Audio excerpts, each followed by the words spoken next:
The Houston Police Department today finally issued its final report into one of its biggest scandals ever, the suspension of over 260,000 criminal cases because of a lack of manpower. It all started with the department admitting back in February that over 4,000 sexual assault cases had been suspended due to a lack of personnel. And today, over 6 months later, interim police chief Larry Satterwhite presented these findings before Houston City Council this morning as to how this all happened. Let's go to KPRC2 investigator Mario Diaz now. He was there, and Mario, Chief Satterwhite acknowledged that there was failure to the top, at the top, really, for years.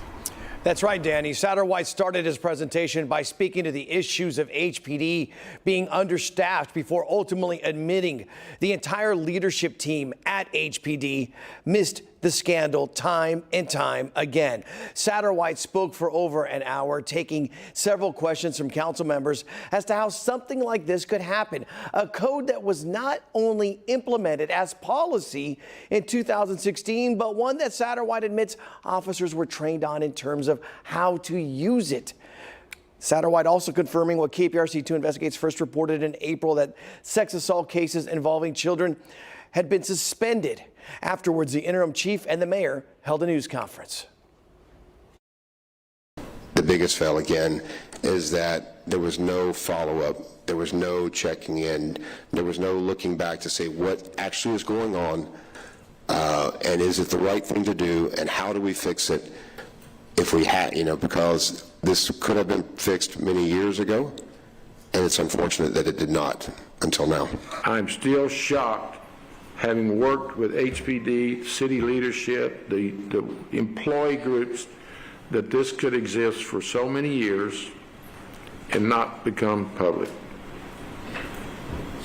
I'm just shocked. Now, as I first reported back in May, the entire investigation was reopened because of integrity questions that were raised regarding a letter that Executive Assistant Chief Chandra Hatcher wrote to then Chief Troy Finner that helped launch the investigation. Multiple law enforcement sources confirmed to KPRC2 Investigates that Hatcher was not truthful in that letter. Again, this is the letter that was used to launch the investigation. During the news conference with Chief Satterwhite, I asked for the status of Hatcher since she was not in attendance today. She is a member of the Houston Police Department, an active member of the Houston Police Department right now. Is she still an executive assistant chief? She will not be a part of the executive team. Has she been demoted? She is still making decisions. And in respect to her, I'm letting her make those decisions, and she has some time to do that. We, of course, are not done investigating this scandal. We'll have more coming up over the course of the next 24 hours. Live in the newsroom, Mario Diaz, KPRC2 Investigates.